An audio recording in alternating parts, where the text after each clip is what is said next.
मध्य प्रदेश के उच्च शिक्षा मंत्री डॉक्टर मोहन यादव ने कहा कि नई शिक्षा नीति सकारात्मक बदलाव आएंगे। मोहन यादव ने कांग्रेस पर निशाना भी साधा और उनसे बातचीत की हमारे संवाददाता ने। क्या कुछ उन्होंने कहा, आइए सुनिए। मध्य प्रदेश के उच्च शिक्षा मंत्री डॉक्टर मोहन यादव आज खंडवा प्रवास पर हैं, उनसे बात करते हैं। सर, उच्च शिक्षा नीति को लेकर आज कार्यशाला भी हुई, क्या कहेंगे? देखिए, हमारे लिए सौभाग्य की बात है, यशस्वी प्रधानमंत्री ने उच्च शिक्षा नीति लागू की है, जिसके माध्यम से हम अपने आने वाले समय के युवाओं के लिए उनका मार्ग प्रशस्त करेंगे। उनकी प्रत्येक दिन की एक तरह से गतिविधियों का देश और समाज के हित में, समूची मानवता के हित में उनका समुचित विकास और विकसित करने के लिए शिक्षा नीति एक बहुत बड़ा रोल अदा करेगी। दुर्भाग्य से 1835 की जो लॉर्ड मैकाले की शिक्षा नीति थी वो अभी तक लागू रही, जिसके कारण से हमने अपनी परीक्षा पद्धति, सिलेबस, उसमें पढ़ाने वाले विषय, इन सब में देश की जड़ों से जुड़ने वाले जो जो विषय हो सकते हैं उनको नजरअंदाज किया था। कोशिश कर रहे हैं कि नई शिक्षा नीति के माध्यम से वो सब भी चीज खड़ी करेंगे। साथ ही साथ जो वर्तमान के समय में खेलों को महत्व देना, एनसीसी को महत्व देना, एनएसएस को महत्व देना, या हमारे अपने गौरवशाली अतीत से जुड़े हुए जो इस टाइप के मान बिंदु है जिनको हम सब्जेक्ट में ला सकते हैं, उन सबको जोड़ने की जरूरत है।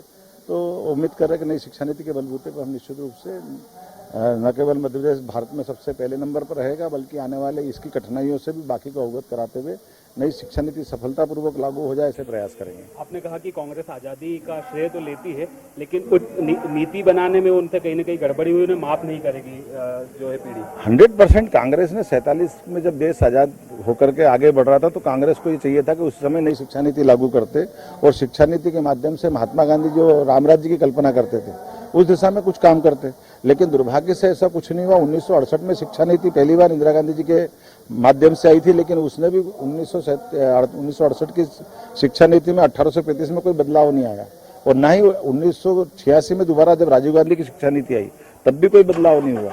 तो निश्चित रूप से अगर कांग्रेस ये श्रेय लेती है कि हमने लंबे समय शासन किया, हमने आजादी की लड़ाई लड़ी, तो वो इस पाप को भी अपने सिर पे लेना पड़ेगा कि उनने देश के युवाओं के साथ छल किया है, देश के समूचे शिक्षा जगत के साथ छल किया है कि वो नई शिक्षा नीति में वो सब लाते जिनके माध्यम से देश जड़ों से जुड़ता और अपने गौरवशाली अतीत पर गर्व करता। सरस्वती शिशु मंदिर का जिक्र करते हुए दिग्विजय सिंह जी बड़ी तीखी टिप्पणी करते हैं, क्या कहेंगे? देखिए, दिग्विजय सिंह जी को अगर ये समझ होती तो फिर इससे अच्छी कोई बात नहीं होती। एक पढ़े लिखे विद्वान है, लेकिन जिस ढंग से वो हर चीज में हिंदू मुसलमान ढूंढते हैं, जिस ढंग से वो अनर्गल टिप्पणी करते हैं, जो ओसामा बिन लादेन को जी करके संबोधित कर सकते, उससे क्या अपेक्षा कर सकते हैं? एक अंतिम सवाल ये था कि लोकसभा उपचुनाव की तैयारियां हैं, आज मुख्यमंत्री जी भी लोकसभा के क्षेत्र में हैं और मंत्रीगण भी हैं, क्या कहेंगे? देखिए, हमारे लिए चुनाव भाजपा के लिए संगठन आधारित ये पूरा अपना रहता है विषय, और सरकार भी इस ढंग से जब तक चुनाव की घोषणा नहीं होती, सरकार माननीय शिवराज सिंह जी के नेतृत्व में बहुत अच्छे से काम कर रही है। आने वाले समय में जब चुनाव होगा डिक्लेयर, तो हम अपने संगठन के भरोसे से हर चुनाव में जैसे जाते हैं उसी प्रकार से जाएंगे। तो ये थे मध्य प्रदेश के उच्च शिक्षा मंत्री डॉक्टर मोहन यादव, जिन्होंने उच्च शिक्षा नीति सहित लोकसभा उपचुनाव को लेकर भी चर्चा की।